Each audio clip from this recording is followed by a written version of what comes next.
Hey everyone, my name is Ester Trujillo, and I am the Funding Peer Advisor with the Graduate Division. Today I'm going to show you how to use the Community of Science, or COS's, Pivot Funding Database. I'm going to show you very quickly how to register for an account and how to run a basic and an advanced search. So you want to make sure you're connected to the internet and you open a browser.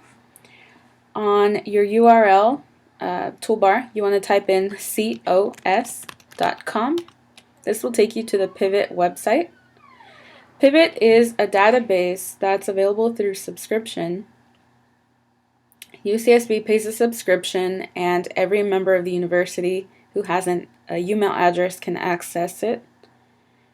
This is what the homepage looks like. What you want to do is click on the top right corner, Sign Up. It'll take you to a page where you'll be prompted to enter very basic registration information. You want to be sure to type in your name, and the email address that you want to use is your UMail address or any address that you have that has ucsb.edu. So go ahead and do that. Make sure that you type in a password, that you re-enter your password, and that you select the institution. So we're looking for University of California, Santa Barbara, and here it is. Click Create My Account. What this will do is that it will send an email confirming your account to your UMail address. So you want to be sure to log in to your UMail account and confirm your account. Once you confirm your account, you will be directed back to a Pivot login page. Go to the top right corner of that page and click Login. It will prompt you for the information that you used to create your account. Be sure to type in your username. That should be the same username that you have at UCSB, or whatever appears before your @umail.ucsb.edu account. Then you'll want to enter the password that you created for yourself on Pivot. Go ahead and click Login. Now, Pivot is a database that holds information for over 250,000 different types of funding opportunities all over the world. What we want to do is limit our funding searches so that they are relevant to our needs. Go ahead and click the home icon. Your home page should be blank. Mine has opportunities that I've already tracked in the past, and I'll show you how to do this. On the home page, you'll see a search bar through which you can conduct basic funding searches and basic profile searches. This demonstration focuses only on funding and not on profiles, but please email me if you want to know how to set that up. Go ahead and click on the Funding tab at the top of the page. This will show you another search bar for basic funding opportunities. You can search by the text in the advertisement. You can search by the sponsor for the opportunity. You can type in any type of keyword that you can think of, so go ahead and do that now. If you type in a keyword, it will draw you thousands of results because the database holds many thousands of results. So what we want to do is refine the search so that it gives us the results that are most relevant to us. You can do this in a number of ways. You can click on the options available on the left-hand side here. And the other way you can do this is through the advanced search. I'm going to show you how to go through that now.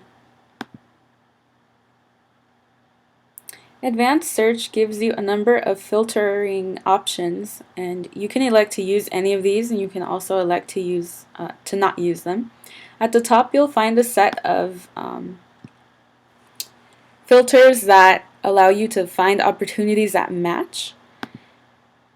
Directly below that, you'll find fields that allow you to filter to exclude opportunities. Both of these are important because you may not want to check off more than one here, and you can do that at the bottom. So I'll quickly walk you through what each of these categories is about. If you click Amount, you'll see options for the amount of the award in each opportunity. So you can elect to look for awards that are more than a certain amount or less than a certain amount. You click deadlines. You can search for opportunities that have deadlines within the next 7 days, the next 30 days, the next 90 days, or you can select custom dates from calendars that are listed here. You can also elect to search for opportunities that have continuous or undefined deadlines. These are usually opportunities that are available on a rolling basis, first come, first serve. I'm not going to fill out any of these fields because I want my initial search to be as broad as possible. The limited submission option is an option that allows you to view opportunities that may limit each institution's nomination to one student or a field's institution to one person. For now, I'm going to leave this blank, but you may elect to view limited submissions in the future. The filter for activity location is also important. This filter allows you to search for any place where you might think that you will conduct your fieldwork. You can also browse more locations here under this menu. If you elect any of these locations, what it will do is that it will include any opportunity under which it's nestled. For example, if I elect California and I add that to my query, it will also include the United States, it will also include North America, and it will also include world opportunities that are not limited to a specific location. For now, I'll clear this option, but you can elect to leave that there and fill it in depending on where you want to conduct your activity. Citizenship or residency is a field that is also important, particularly for any international students that are looking for funding. You may elect to search for opportunities that are only for United States citizens, if that fits you. Most of the opportunities on Pivot are for people that are in the United States, but they are also for people outside of the United States. If you select this category, it will only show you opportunities that are available for people with U.S. citizenship. So in some cases, you may elect to leave this unselected, and you may opt only to include opportunities that are unrestricted by citizenship or residency, or opportunities for which citizenship and residency are unspecified. I'm also going to leave these two marked by default. The next filter that we have is funding type. Funding type is a short descriptor of the types of activities that funding may be available for each opportunity. As you can see here, there are multiple categories. If you're already advanced to candidacy, you may want to search specifically for dissertation or thesis money. If you're looking for money to attend a meeting or a conference, this option may be good for you. If you're a postdoctoral student, you may want to search for opportunities available to students at that level. If you're looking for travel money, this might be the option that you opt to select. For now, I'm going to leave this blank because I don't want to limit the results of the search. Keyword search is an important tool. You can type in your own keyword.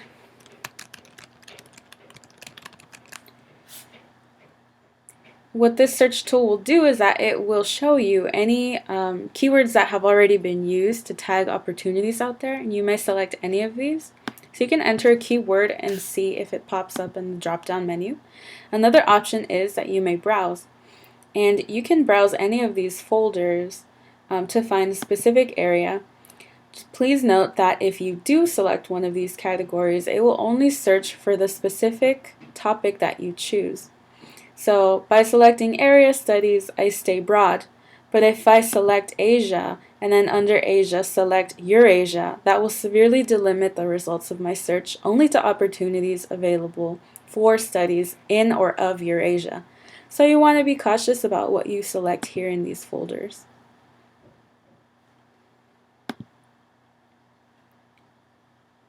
If you do select one of those categories, you may elect Explode, which is a filter option that will include any of the folders that are within the folder that you choose. So if I had chosen Area Studies, it would have included results for anything nestled within that folder. But because I'm not choosing a keyword, I don't need to mark this. Perhaps the most important filter that you'll use in COS is the requirements filter. This filter will only show you opportunities that are demarcated as opportunities for people at these individual levels. Graduate student is the most common demarcation that we use. What this filter does is that it will limit search results only to those that are available for people at this level. One that you may want to stay away from is the PhD, MD, or other professional level. This is for people who already have a PhD or who will have a PhD in hand by the time that the funding period begins. So this is ideal for people searching for postdoctoral awards, not so much for those of us that are just beginning programs. If you mark the category women or minority, the search will also delimit results only to those who have graduate student, minority, and woman as a requirement. If you don't wish to limit yourself to these choices, don't select those categories, but we are going to leave graduate students selected. The final filter is sponsor type. Sponsor type is a category indicating the types of institutions that provide the funding. So if you know that you are looking only for funding from the federal government, you may want to click that. If you're looking for funding only from commercial sources, you may want to click that. There are a variety of options under this category. On the flip side, if you know for a fact that there are certain opportunities that you would like to exclude from your search, you can do that too. The same types of filters are available here. Some of our students like to exclude opportunities that they know they do not qualify for.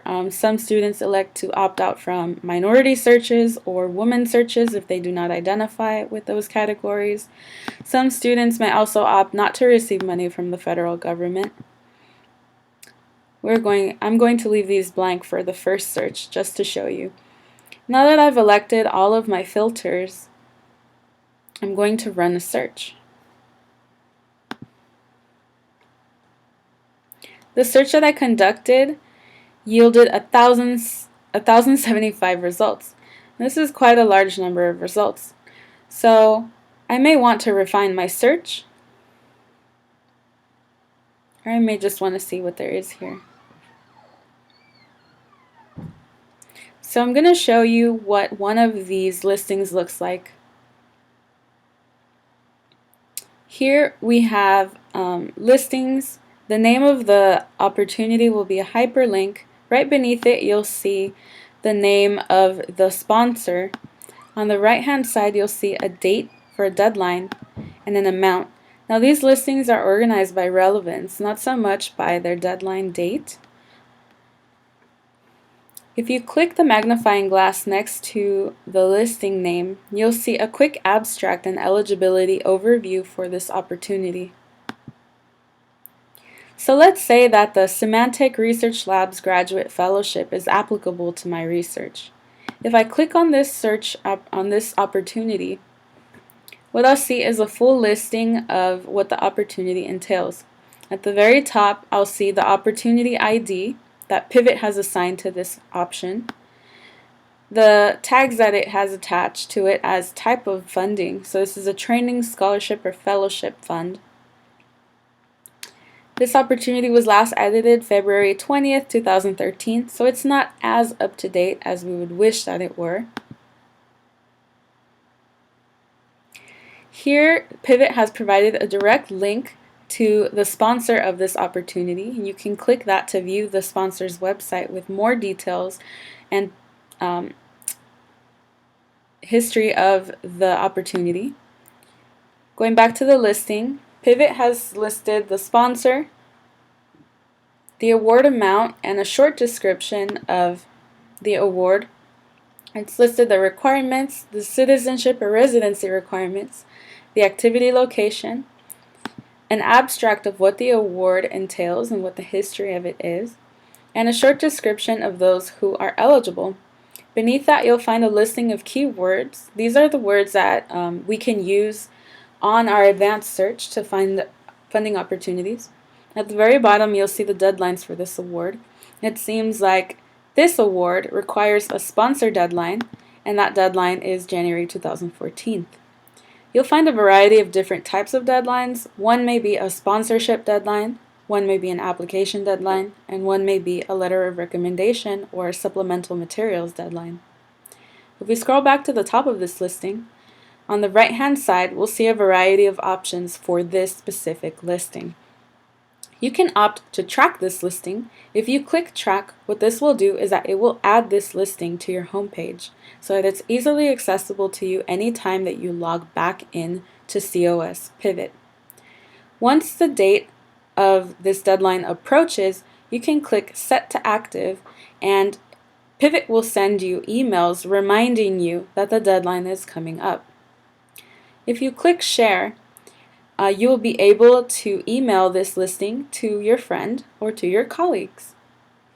If you click See More Ops like this, you will be able to see a listing of opportunities that have similar requirements, that are from similar sponsors, or that have similar descriptions to this listing. If you click Send Feedback, it will show you a portal through which you can communicate with COS Pivot staff about concerns or questions you have regarding the listing. Underneath this, you'll see a field that says Potential Collaborators. This links you to profiles for different people on Pivot COS who also have tagged this opportunity and tracked it. In the event that you are applying for a grant that requires institutional collaboration, you may be able to find potential collaborators for your project if you click here. If you click the bottom collaborator link, it will connect you to researchers from outside your university that are also interested in this opportunity. On the bottom of the right-hand column, you'll see a funding contact person.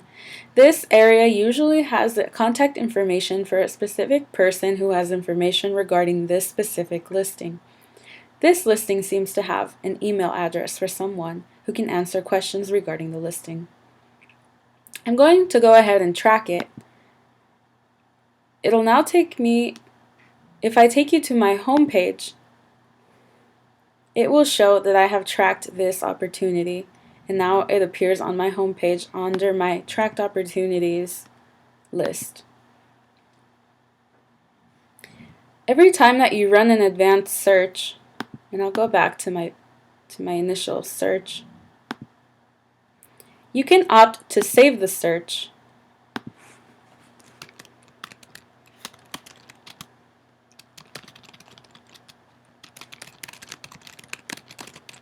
And I'll call this search General Funding for Graduate Students. The Save option allows me to request a weekly email containing new or updated opportunities in this query. If you elect to receive weekly emails, you will receive an email once a week, usually on Sunday, detailing any opportunities that have been added or that have been updated under this search category. If you click Save, what it will do is that it will add this search to your list of saved searches that you can access on your home page.